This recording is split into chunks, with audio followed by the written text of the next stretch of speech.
You know, I'm going to tell y'all something right now that Cheryl don't even know. This is going to be a surprise to her. I tell lots of things that's a surprise to her.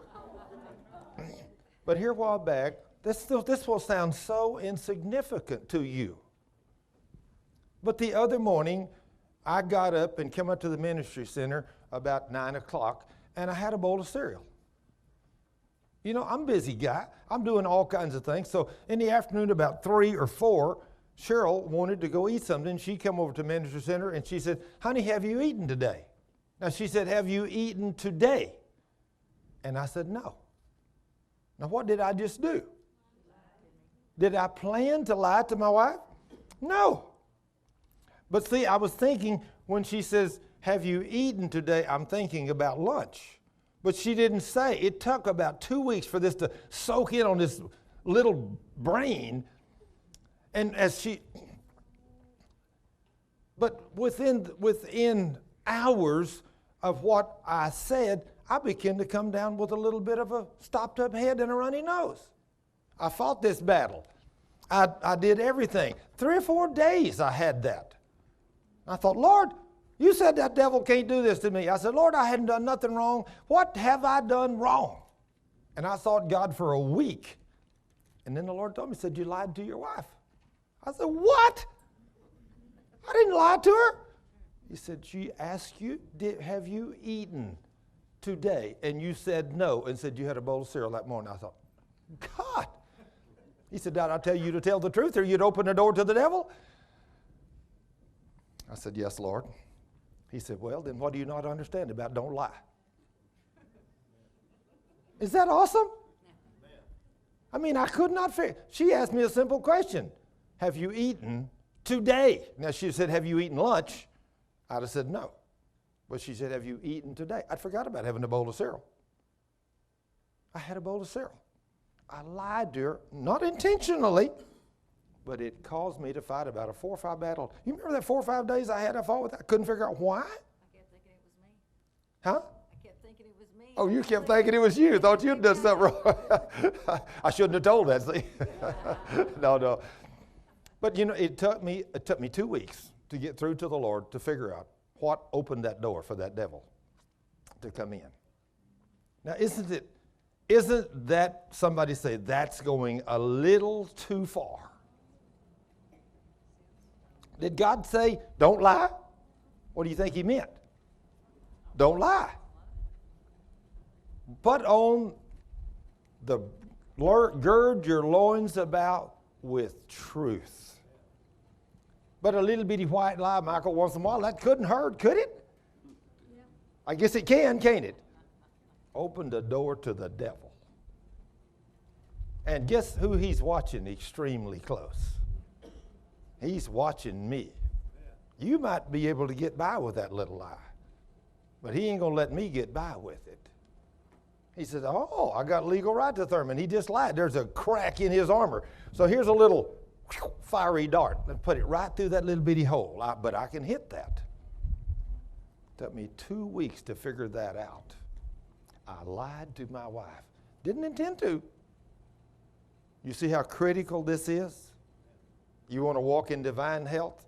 When he says you got to keep all of my instruction, he meant what he said, doesn't he? Amen. He don't mean some of them, guys and girls. He means all of them, just like he said. He didn't put these words in here, all of my instructions. It'd be kind of like I used to tell a group of men. I know some of you guys and girls have worked people in places, and you probably, over the years, you learned just like I did. You get 2 or 3 guys in here and you say, I want you guys to go up on the roof and I want you to do this and this and this to this air conditioner. Okay, we got it. And I said, hold it, stop, one by one. Each one of y'all tell me what I just said. And if you got 3 men, you always get 3 stories. That's what I thought. So now then I got to where I write it down. This is what I want. Item 1, item 2, item 3. Take it up and put it on the unit. When you get them 3 things done, then you can come back. And you usually get things done and accomplished better when you do it by a checklist than any other way. You know why? I used to be an airline pilot. And I was doing my multi-engine check ride one day, and I'm going through the checklist. I mean, I got it written down. And I'm on downwind, getting ready to, and I'm on a single engine out procedure.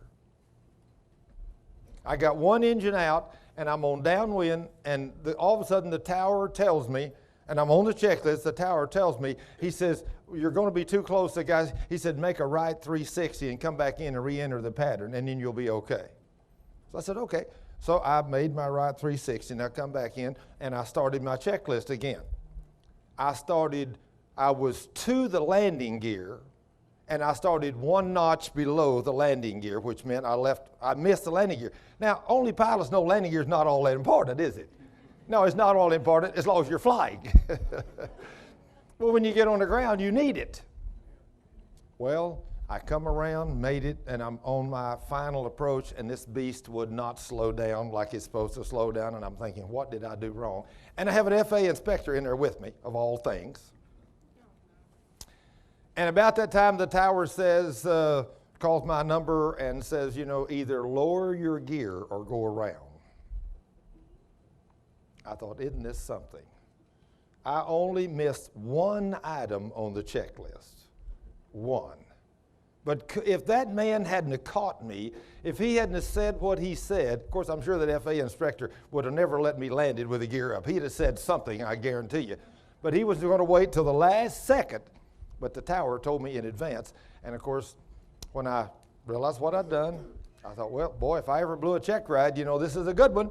So I just thought, okay, I just told him, I said, I'll go around. I pushed the power up on the single engine. I made a recovery. I went around, re-entered the pattern, come back around, made the final landing, everything. And I pulled up to the tower over there and I said, well, when you want to give me another check ride? He said, you passed. I said, what? I nearly done a gear up landing? He said, you were so calm. You've done a go around. You recovered nicely. You made a beautiful landing. He said, everybody makes mistakes, but I guarantee you won't never make that one again. He said, I'm going to give you your license.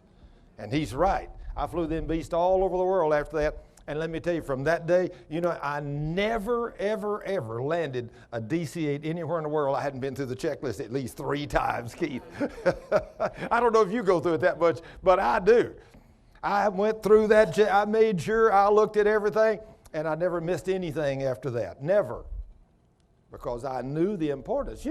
When God says, follow all of my instructions, when you don't think it's important just to tell a little bitty lie, when he says, be truthful, let truth be in you, you don't think that can have an impact on your life? Let me tell you, just like that airplane, I mean, sure, the landing gear is only one of many items on the checklist, but if you forget them and you land that beast on his belly, it could be life-threatening to multitudes of people, as well as cost your company a fortune.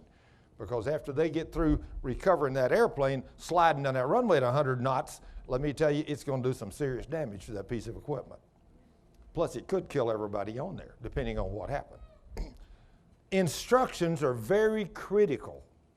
The Word of God is no exception to the rule.